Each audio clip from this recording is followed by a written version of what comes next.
세 번째 신호는 다시 눈에 대한 이야기입니다. 하지만 이번에는 앞서 말한 분노와 공격성, 그 날카로움과는 전혀 다른 결의 이야기입니다. 바로 마음의 불꽃이 꺼져버린 눈, 생기와 총기가 사라진 초점 없는 눈동자에 대한 이야기입니다. 저는 눈동자가 그 사람의 마음속 불꽃, 즉 삶에 대한 열정과 생명력이 드러나는 곳이라고 생각합니다. 우리가 누군가와 대화를 나눌 때 상대방의 눈에 담긴 그 힘만 봐도 그들이 지금 얼마나 진심인지, 얼마나 이 대화에 집중하고 있는지를 단번에 알 수 있습니다. 진정으로 마음이 따뜻하고 자비로운 사람의 눈은 잔잔한 호수처럼 고요하지만 그 안에는 깊고 강한 에너지가 담겨 있습니다. 그 눈을 바라보는 것만으로도 왠지 모를 신뢰감과 편안함을 느끼게 되죠. 하지만 우리가 경계해야 할 사람들은 정반대의 눈을 가지고 있습니다. 그들의 입에서는 아무리 듣기 좋은 말이 흘러나와도 그들의 눈은 아무것도 말해주지 않습니다. 눈에 전혀 힘이 없고 초점이 흐릿하며 마치 안개가 낀 것처럼 공허합니다. 당신과 눈을 맞추고 대화를 하는 것 같지만 자세히 보면 그들의 시선은 당신에게 머물러 있지 않습니다. 당신의 뒤에 있는 벽을 보거나 허공의 어딘가를 응시하며 이리저리 방황합니다. 그런 눈을 마주할 때 저는 본능적으로 알아차립니다. 아, 이 사람의 마음은 지금 여기에 없구나. 이 사람의 몸은 내 앞에 앉아 있지만 그 영혼은 아주 먼 곳을 헤매고 있구나 하고 말이죠. 눈에 힘이 없다는 것은 단순히 그 사람이 피곤하거나 컨디션이 좋지 않다는 일시적인 신호일 수도 있습니다. 하지만 만날 때마다 어떤 상황에서든 항상 그런 공허한 눈빛을 하고 있다면 그것은 그들의 마음속 불꽃이 서서히 약해지고 있다는, 어쩌면 거의 꺼져가고 있다는 위험한 증거일 수 있습니다. 마음속 불꽃이 사그라들면 어떤 일에도 열정을 느끼지 못하게 됩니다. 삶에 대한 의욕도 타인에 대한 관심도 모두 희미해져 버립니다. 그리고 이 서늘한 무기력함은 평범한 대화나 사소한 얼굴 표정 하나만으로도 상대방에게 고스란히 전달됩니다. 한번 상상해 보세요. 당신이 정말 기대했던 소개팅에 나갔습니다. 상대방은 외모도 훌륭하고 직업도 좋고 말도 아주 예의 바르게 합니다. 모든 조건이 완벽해 보입니다. 그런데 대화를 하는 내내 무언가 이상합니다. 당신이 아무리 재밌는 이야기를 하고 진솔한 질문을 던져도 상대방의 눈은 마치 죽은 동태눈처럼 아무런 감정도 담고 있지 않습니다. 당신을 보고 있는 것 같지만 실제로는 당신을 전혀 보고 있지 않은 듯한, 아주 먼 곳을 바라보는 듯한 그 공허한 눈빛, 그 눈을 보는 순간 당신의 마음속에 피어오르던 작은 설렘의 불꽃도 차갑게 식어버리는 것을 느끼게 될 겁니다. 아무리 노력해도 감정이 연결되지 않는다는 그 깊은 외로움, 그것이 바로 이런 눈을 가진 사람들이 주변에 퍼뜨리는 기운입니다. 그들의 마음이 어딘가 굳게 닫혀 있는 것 같은 느낌. 저는 이것이 그들이 타인에게만 마음을 닫은 것이 아니라 자기 자신의 삶에 대한 열정마저 서서히 잃어가고 있다는 신호라고 생각합니다. 그리고 이런 눈을 가진 사람들은 시간이 지날수록 주변 사람들과 점점 더 멀어지게 됩니다. 그들의 말이 아무리 예의 바르고 그들의 행동이 아무리 흠잡을 데 없더라도 그 눈에 열정이 없다면 그들의 진정한 의도는 결코 상대방에게 전달되지 않을 것입니다. 당신이 아무리 진심을 다해 그들의 마음을 두드려도 그들은 문을 열어주지 않을 겁니다. 아니, 어쩌면 문을 열어줄 힘조차 남아있지 않은 상태일지도 모릅니다. 옛날부터 사람들은 눈이 그 사람의 마음속 불꽃을 비추는 거울이라고 말해왔고 저는 그 말이 정말 사실이라고 생각합니다. 누군가의 불꽃이 사그라들면 그가 하는 모든 말은 공허한 메아리가 되고 그가 짓는 모든 미소는 텅 빈 가면처럼 느껴집니다. 그리고 당신이 아무리 그들을 진심으로 대하려고 노력해도 당신의 따뜻한 불꽃은 결코 그들의 차가운 마음에 가닿지 못할 것입니다. 오히려 당신의 에너지만 계속해서 소모될 뿐이죠. 그러므로 만약 당신이 누군가의 눈을 보았을 때 그 눈에서 무언가 잘못되었다고 느낀다면, 그 공허함에 당신의 마음까지 쓸쓸해진다면 그것은 당신이 더 이상 너무 많이 노력할 필요가 없다는 신호일 수 있습니다. 저는 관계란 서로의 마음속 불꽃을 나누고 서로의 불꽃을 더욱 활활 타오르게 만들어줄 수 있는 사람들 사이에 형성되는 것이라고 믿습니다. 누군가의 눈에 힘이 없다면 당신은 그들의 내면에서 지금 실제로 무슨 일이 일어나고 있는지를 볼 수 있어야 합니다. 눈은 말보다 더 큰 소리로 말한다고 하는데 저는 그것이 정말 사실이라고 생각합니다. 그들의 말이 아무리 화려하고 번지르르 하더라도 그 눈에 따뜻함과 생기가 없다면 저는 그들의 진정한 감정이 이미 희미해졌다고 느낍니다. 제가 평생을 살아오며 수많은 사람들을 상대해봤지만 눈에 빛이 없는 사람과는 결코 깊은 신뢰 관계를 맺을 수 없었습니다. 그들이 처음에는 아무리 친절하고 상냥하게 행동하더라도 시간이 지나면 결국 그 공허함과 무기력함이 관계 전체를 잠식해버리는 것을 여러 번 보았습니다. 그러니 당신이 누군가와 관계를 시작할 때 그들의 눈을 보고 무언가 잘못되었다는 직감이 든다면 그것은 아주 중요한 신호입니다. 결코 그 감정을 가볍게 여기거나 무시해서는 안 됩니다. 그런 사람과의 관계가 깊어질수록 당신은 더 쉽게 지치고 더 깊이 상처받을 수 있습니다. 그런 일이 일어나기 전에 당신은 그들을 자세히 보고 필요하다면 거리를 둘 용기를 가져야 합니다. 저는 이것이 당신의 삶에서 진정으로 중요한 사람들을 만날 준비를 하는데 반드시 필요한 과정이라고 믿습니다. 이제 우리의 시선을 얼굴의 중심으로 옮겨보겠습니다. 눈과 눈 사이, 바로 미간입니다. 이 좁은 공간이야말로 그 사람이 세상을 어떻게 바라보고 스트레스에 어떻게 반응하는지를 보여주는 아주 중요한 지표가 됩니다. 네 번째 신호는 바로 돌처럼 굳어버린 미간입니다. 늘 무언가에 불만이 있는 듯, 항상 긴장하고 있는 듯, 깊게 패어있는 주름. 우리는 흔히 이것을 보고 한자 내천, 자를 닮았다고 말하죠. 명심하십시오. 이것은 당신이 무언가에 집중하거나 햇빛 때문에 잠시 찡그릴 때 생기는 그런 일시적인 감정의 표현이 아닙니다.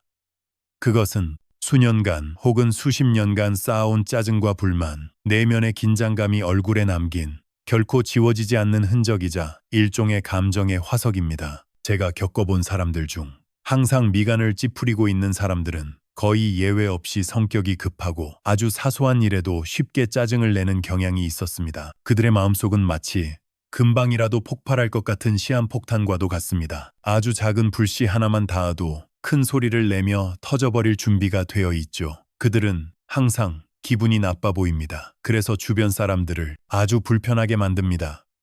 그들 곁에 있으면 왠지 모르게 공기 자체가 무겁게 느껴지고 숨이 막힙니다. 무슨 말을 해야 할지, 혹시라도 내 말이 저 사람의 심기를 건드리지는 않을지 끊임없이 스스로를 검열하게 됩니다. 마치 살얼음판 위를 걷는 듯한 그 아슬아슬한 긴장감. 당신은 아마 이런 경험을 해보셨을 겁니다. 사무실에 늘 인상을 쓰고 앉아있는 부장님을 한번 떠올려 보세요. 당신은 며칠 밤을 세워가며 열심히 준비한 보고서를 들고 그 부장님의 자리에 결제를 받으러 갑니다. 당신의 심장은 이미 쿵쾅거리고 있습니다. 당신이 보고서의 내용을 조심스럽게 설명하기 시작하자마자 부장님은 미간을 더욱 찌푸리며 당신의 말을 뚝 자릅니다. 그래서 결론이 뭔데? 핵심만 간단히 말해. 그 순간 당신의 머릿속은 하얗게 비어버리고 당신이 준비했던 모든 말들은 힘을 잃고 흩어져 버립니다. 그들의 굳은 미간에서 뿜어져 나오는 그 압도적인 분위기는 상대방의 자신감을 꺾고 자유로운 소통의 가능성을 원천적으로 차단해버립니다. 이런 사람들에게서 제가 가장 많이 발견하는 또 다른 특징은 바로 다른 사람들을 비난하는 경향이 아주 강하다는 것입니다. 그들의 내면은 항상 긴장 상태에 있기 때문에 다른 사람의 사소한 말과 행동조차 자신에 대한 공격이나 비판으로 받아들이는 경우가 많습니다. 그들은 세상이 자신의 뜻대로 돌아가지 않는 것에 대한 불만, 자신의 능력 부족에 대한 불안감을 결코 자기 자신에게서 찾으려 하지 않습니다. 대신 그 모든 문제의 원인을 외부에서, 즉 다른 사람의 탓으로 돌려버리는 아주 손쉬운 방법을 택하죠.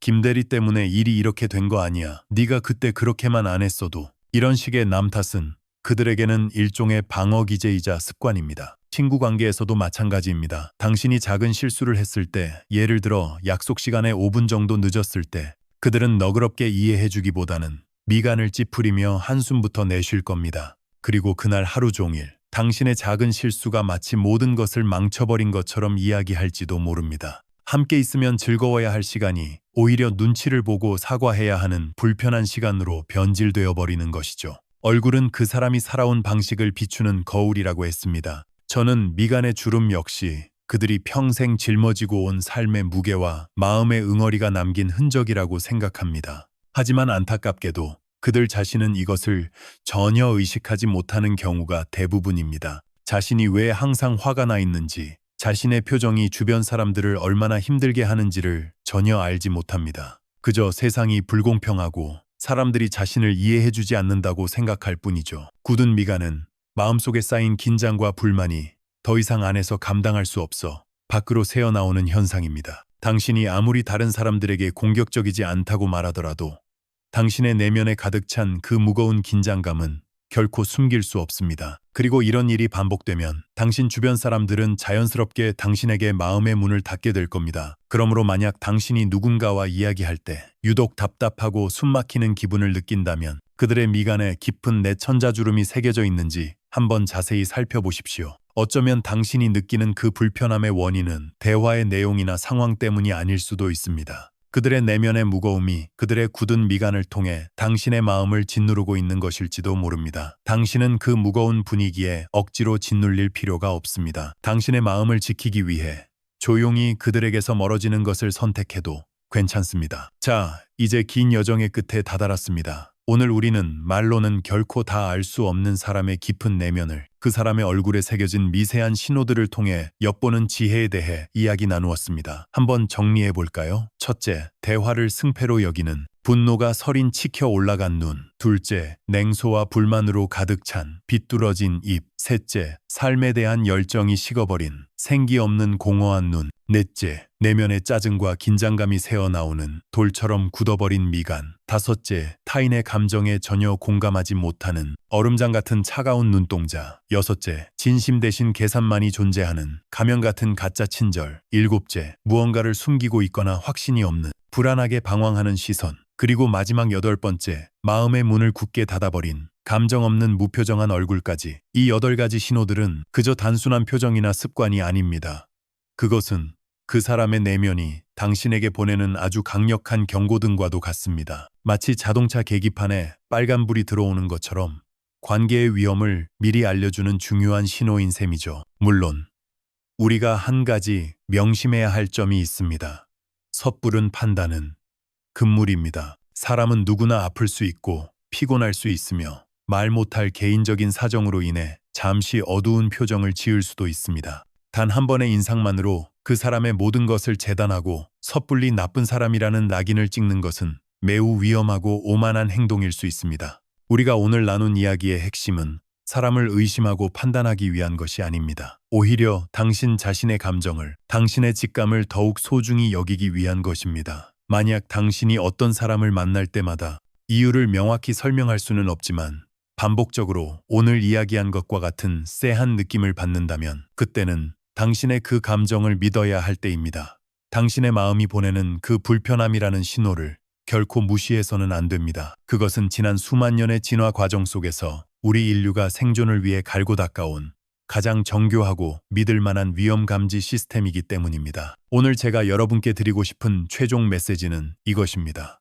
모든 사람을 의심의 눈초리로 바라보며 마음의 벽을 쌓고 살아가라는 말이 절대 아닙니다. 세상에는 여전히 따뜻하고 좋은 사람들이 훨씬 더 많습니다. 다만 당신의 마음을 불편하게 만들고 당신의 에너지를 갉아먹으며 당신이라는 존재 자체를 존중하지 않는 관계에 더 이상 억지로 얽매여 있지 말라는 것입니다. 우리는 종종 좋은 사람이 되어야 한다는 사회적 압박감 속에서 나에게 상처를 주는 관계마저도 참고 견뎌내야 한다고 착각하곤 합니다. 하지만 그것은 결코 미덕이 아닙니다.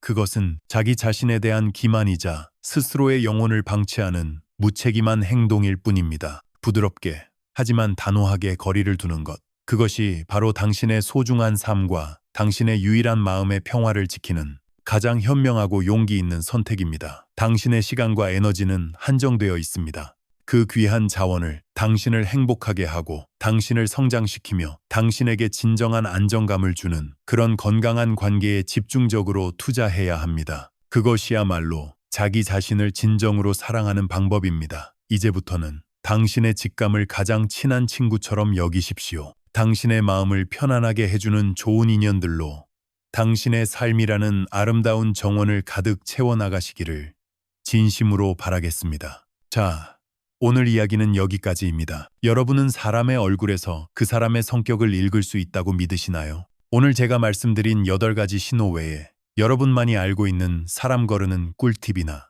혹은 비슷한 경험담이 있다면 아래 댓글을 통해 자유롭게 공유해주세요. 한 사람의 지혜가 모여 우리 모두를 더 나은 관계로 이끌어줄 수 있습니다. 여러분의 소중한 경험 하나하나가 지금 이 순간에도 잘못된 관계 속에서 힘들어하고 있을 누군가에게는 어둠 속 한 줄기 빛과 같은 큰 통찰과 위로가 될 수 있을 겁니다. 그리고 오늘 영상이 여러분의 마음에 조금이라도 울림을 주었다면 좋아요와 구독, 그리고 새로운 지혜를 놓치지 않도록 알림 설정까지 꼭 부탁드립니다. 여러분께서 눌러주시는 좋아요 하나, 남겨주시는 따뜻한 댓글 하나하나가 저에게는 이 채널을 계속해서 이끌어 나갈 수 있는 가장 큰 힘과 용기가 됩니다. 앞으로도 여러분의 삶을 더욱 풍요롭게 만들 지혜와 깊이 있는 이야기들로 다시 찾아뵙겠습니다. 소중한 시간을 내어 함께 해주셔서 진심으로 감사합니다.